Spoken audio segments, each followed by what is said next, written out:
నమస్కారం. రామాయణంలో అన్ని కాండల కంటే సుందరకాండ చాలా ప్రత్యేకం.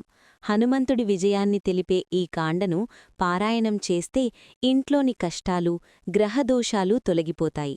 అయితే దీనిని ఎలా పారాయణం చెయ్యాలి, ఏ నియమాలు పాటించాలి? ఆ దివ్య రహస్యాలు ఇప్పుడు చూద్దాం. సుందరకాండ పారాయణకు కొన్ని ముఖ్యమైన నియమాలున్నాయి.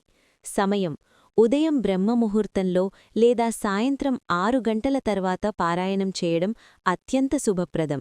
మంగళవారం లేదా శనివారం ప్రారంభించడం విశేషం.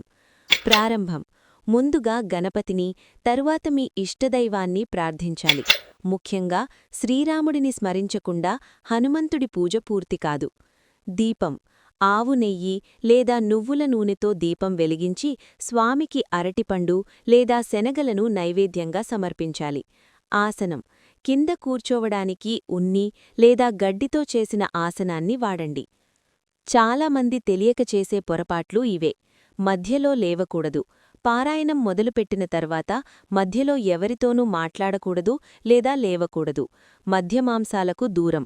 పారాయణం చేసే రోజున మరియు అంతకు ముందు రోజున ఖచ్చితంగా మాంసాహారం, మద్యం తీసుకోకూడదు.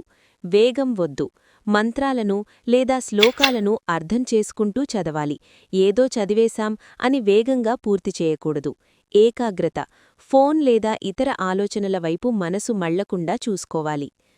పూర్తి ఏకాగ్రతతో, భక్తితో సుందరకాండ పారాయణం చేస్తే హనుమంతుడి రక్షణ మీకు ఎప్పుడూ ఉంటుంది. ఈ వీడియో మీకు ఉపయోగపడితే లైక్ చేయండి. మీ అభిప్రాయాన్ని కామెంట్ చేయండి. మరిన్ని ఆధ్యాత్మిక విషయాల కోసం మన దేవాలయం ఛానల్ని ఇప్పుడే సబ్స్క్రైబ్ చేసుకోండి. జై శ్రీరామ్.